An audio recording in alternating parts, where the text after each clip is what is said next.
definitely soil moisture will impact agriculture, food, water, drinking water, aquatic life, and so it's definitely an important variable.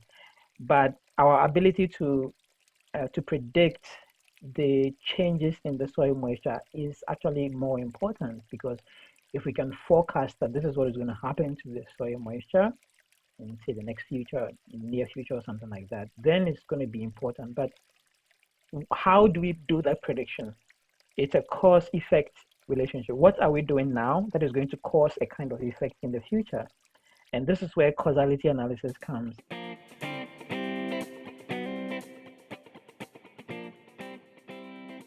Hi there, welcome to the Green Living Chats. I'm your host David with EcoAmed Solutions. Today we bring you a special episode, Research Stories. This is where we have chats with researchers in diverse disciplines of the environment, talking about their researches and how they can be applied in the industry. So we'll pick bits from it and use it for awareness campaign.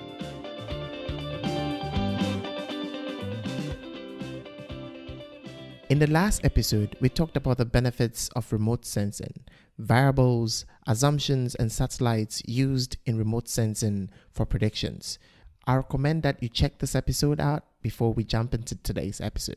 In today's episode, we are talking about human influence in CO2 generations, as well as the use of soil moisture to forecast heat waves, and also about the gap between research and policy making. Here we go.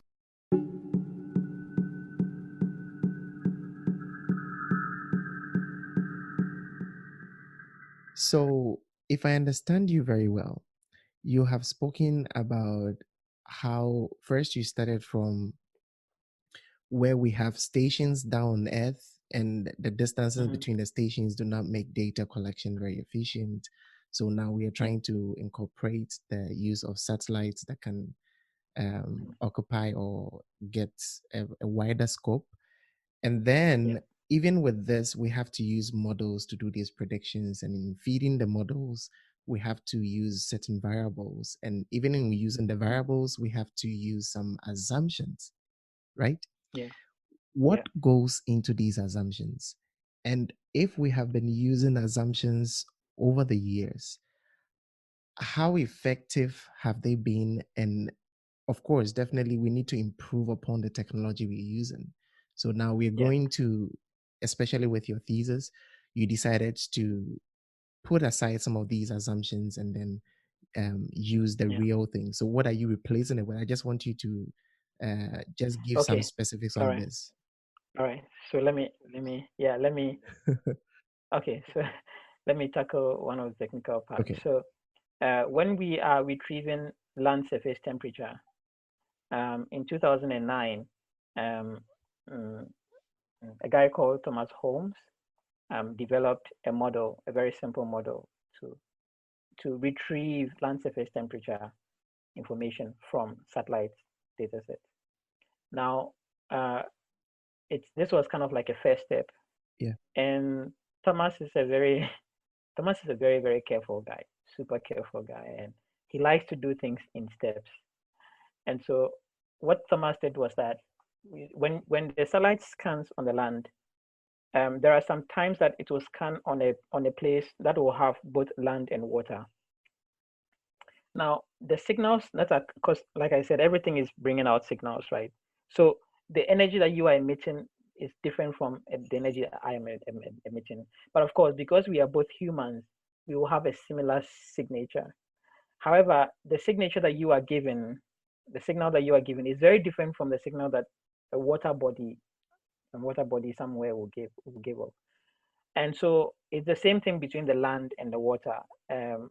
For instance, if you can, anyone can try this typical experiment that on a typical day in the afternoon, go to a place where there is both land and water, put a thermometer on the land, in the land, and measure the temperature, and put it in the water and measure the temperature, and you find out that they are different. And in the same way, at night, go to the same place and measure their temperature, and you realize that they are also very, very different. And so because of that, we have to sort of separate the signals coming from water from the land. So what Thomas did was that Thomas Thomas sort of assumed that there is no water on the land Okay. and only focused on the land signals because he wanted to build a very robust and reliable method. And then he came up with this model that can retrieve land surface temperature from the satellite imageries. But what Thomas, and he actually made this comment, Thomas commented in the paper that if the amount of water within a satellite imagery or a satellite point is more than, if the amount of water is, or the fraction of the water within a particular, let me say, pixel, Mm-hmm. um, if it's more than 4%, then you have some sort of biases, the quality will reduce. So this is what Thomas said. And so reading what Thomas had said 10 years ago, um, I realized that, okay, if this is what Thomas said, can we try to find out exactly if we can sort of find a way to, whenever we have both land and water in the Yeah. pixel, let's find a way to separate those signals and not sort of do away with the water, but still include the water and somehow separate the signal of the water from the signal of the land and use it for a more uh, robust method. And so this is what I did with a student of Thomas, who was my co-supervisor for my thesis. And so because he had worked with Thomas, he knew how Thomas Yeah. thought and everything. And so uh, I worked with him on this particular problem, and we quantified the impact of water signals on on the land surface temperature. So we were able to get higher quality Yes. land surface temperature Mm. data sets. And land surface temperature is very, very important because you can actually use it to predict droughts and floods. Uh, uh, my co-supervisor did a study of Australia for the Australian Meteorology Agency, where he used land surface temperature to model the flooding that happened in Mm. Australia, and it was very, very accurate. So even just with land surface temperature information alone, you can actually do a lot of things with it. And human activities definitely Yes. impact land surface temperatures.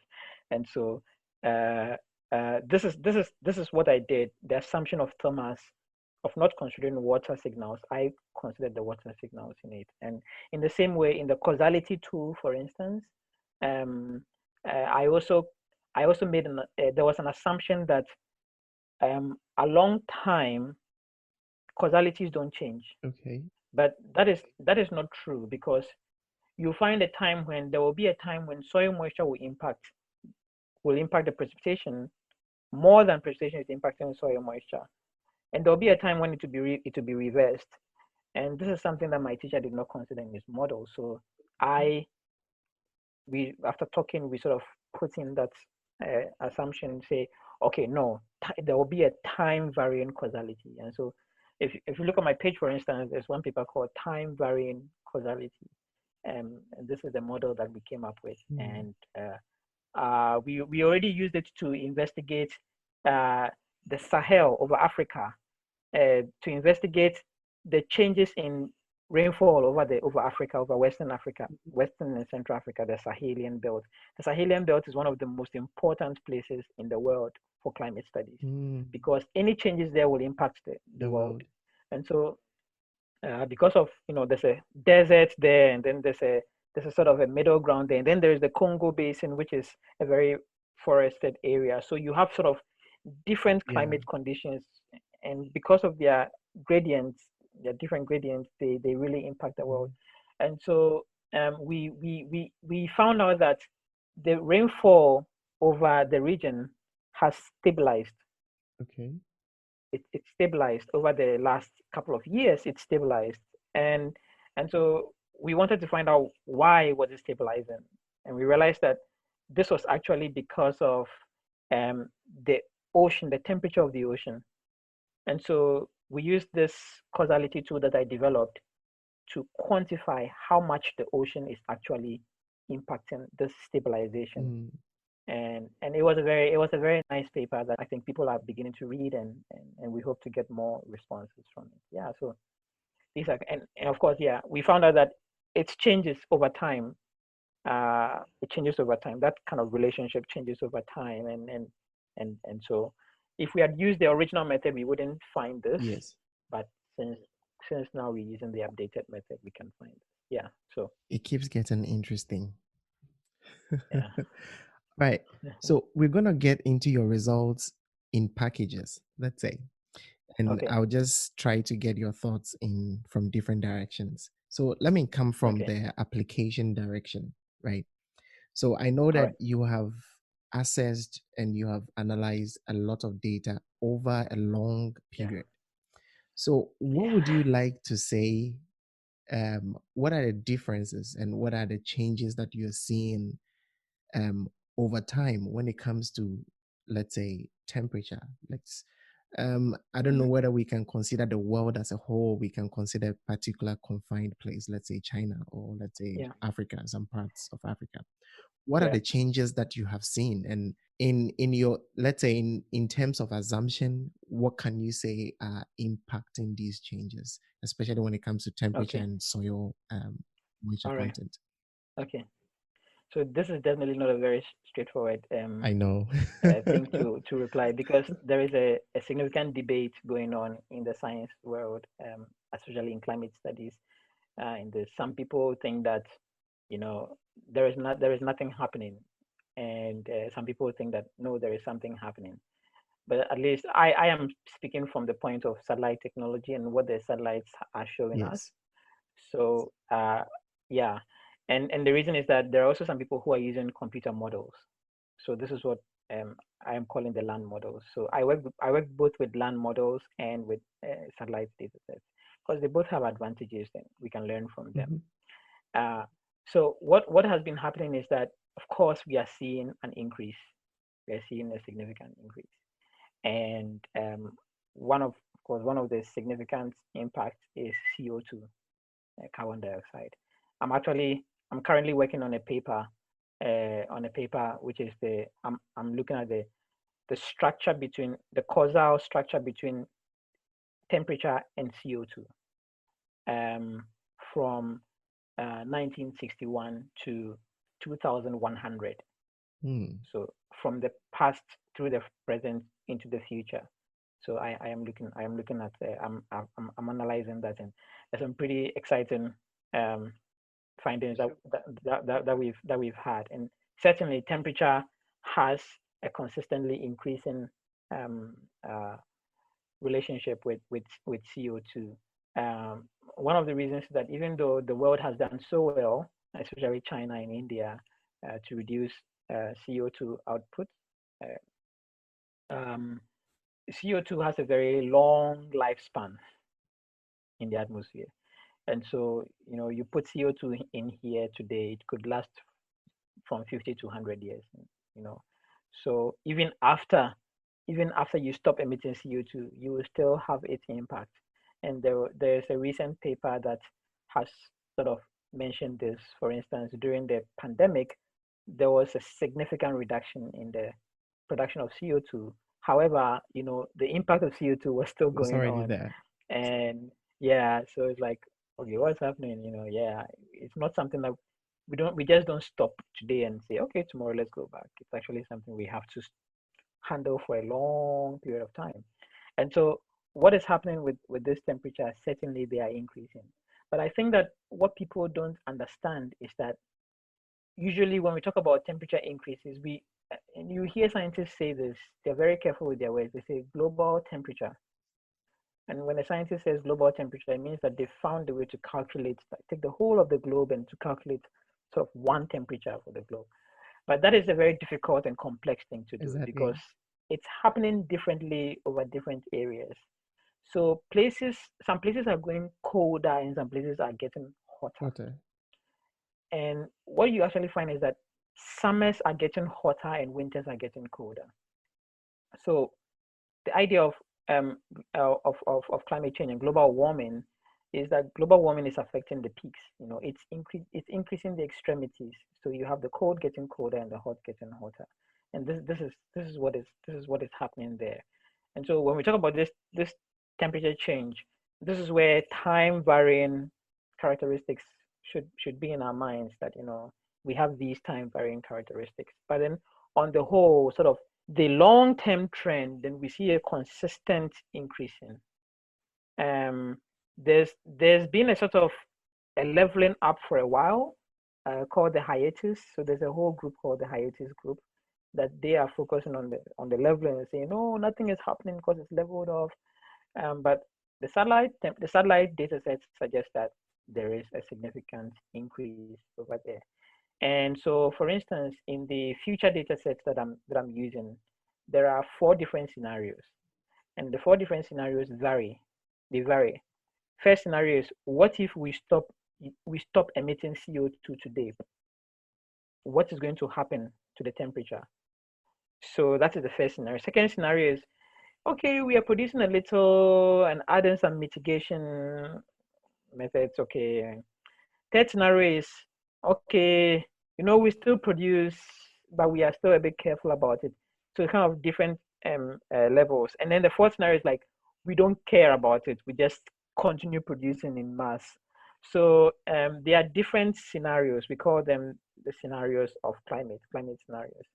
And so what we do is that I am investigating how temperature and the CO2, how they vary in these different scenarios. So if we stop emitting CO2, how will the climate look like by the next 100 years? Okay. And if we continue, if we don't care about it, how will the climate look like in the next 100 years? And the results are very exciting. There's a lot of forecasting involved, meaning that we have to improve our cause effect models. And so this is where the second part of my work becomes extremely important. So over here, I've combined both the first part and my second part and studying. So the climate is actually changing, and the impacts are different in various areas. There's a paper that we published that we found out that, for instance, that frequencies are increasing in some places, and in those places where the frequencies of, say, frequencies of floods or droughts are increasing. So there's more droughts taking place, but the magnitude is decreased. So there's more of them, but then in smaller magnitude. And in some areas, the frequencies have reduced, but the magnitudes have increased. So then there is this kind of inverse relationship between them. And so I'm always careful when I'm answering these questions, because different areas are experiencing it in different ways. But then it is clear from the data and from what we observe around us that we are having some significant changes, and we have to find a way to deal with it. And this is an area I have been working with the community on since 2013, and it's definitely it's an exciting area that you have to be careful not to get carried away. Yeah. Yeah. So yeah, but also that we are finding that soil moisture is there's places where soil moisture is significantly reducing and places where soil moisture is significantly increasing. And especially with the places where soil moisture is significantly reducing, we're getting more droughts and heat wave events happening. So these are some of the results that we came up with. I supervised the master students where we did this. We looked at how soil moisture is impacting heat waves over China. And we had a very, very strong and interesting relationship over there, which means that we can use soil moisture to forecast these heat waves.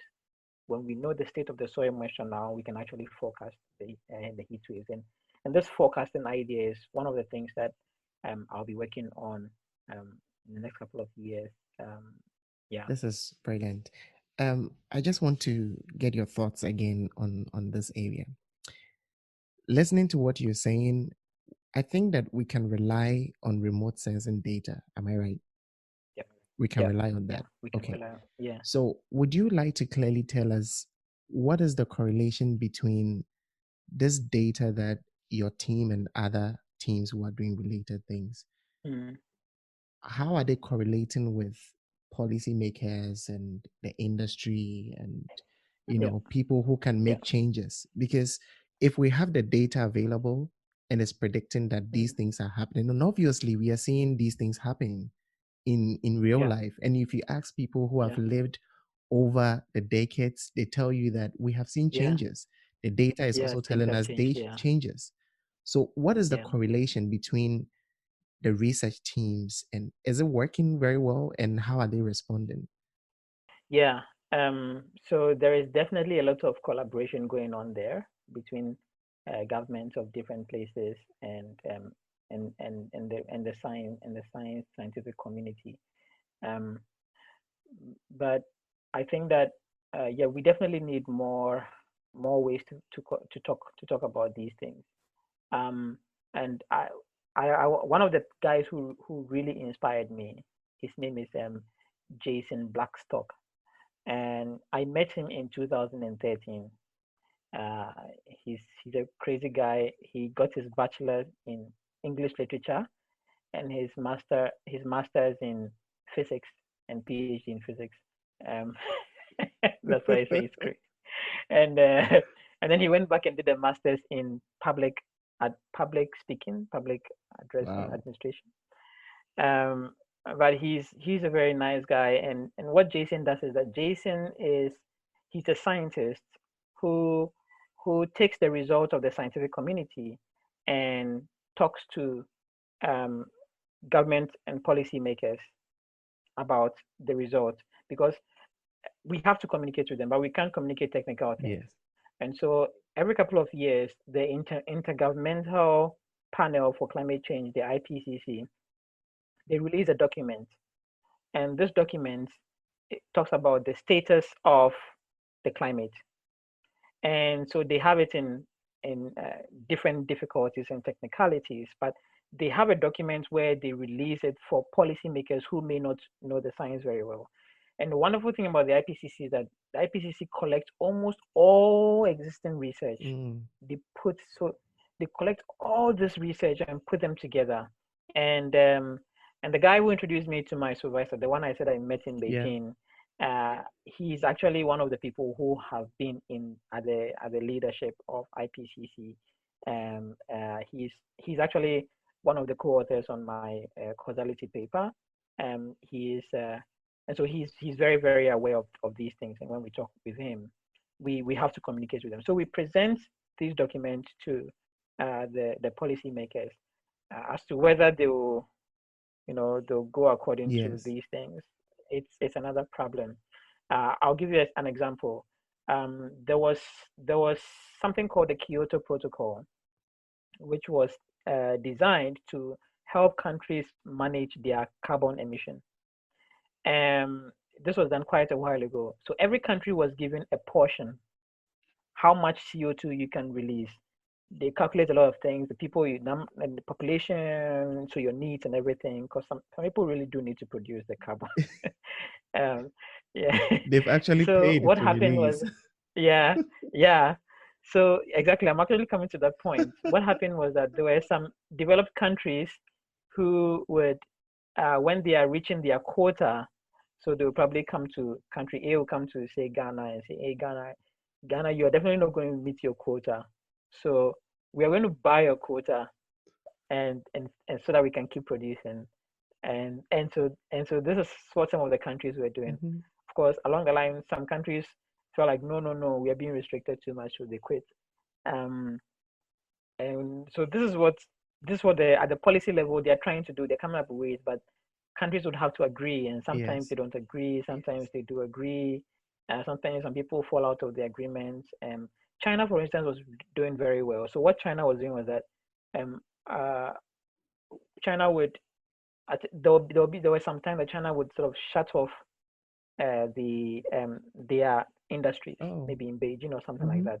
Yeah, when they're sort of approaching their quota, they'll shut it off, so that they would, and it was really doing well. And as well as the greening. There was a recent paper that China and India are leading the world in greening. Oh. This is something that is very good.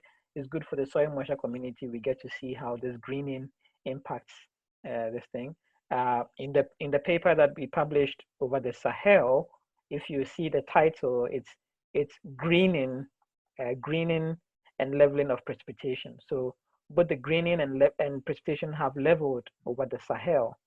But of course, we also have some underdeveloped countries who are complaining that, hey, we never polluted enough to develop, so we have to be given the chance to to pollute. And so the policy making level, it's a very tricky thing. And as scientists, what we can do is to communicate in the language that policymakers can understand. Sometimes there is good communication.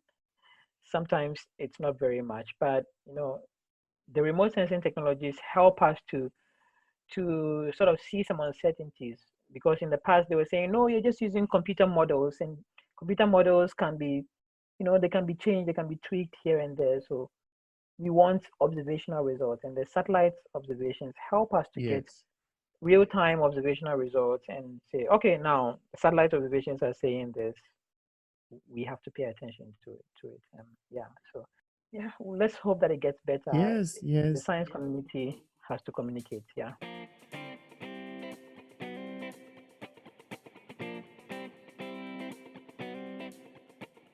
Thank you for listening to today's episode. Next episode is up this and every other Sunday on Apple Podcasts, Spotify, and any other podcast platform. In the final part of the series, we are talking about climate change predictions using remote sensing and how can we reduce CO2 emissions. Visit our website at www.ecoametsolutions.com for details. See you again on the next episode. Until then, live green.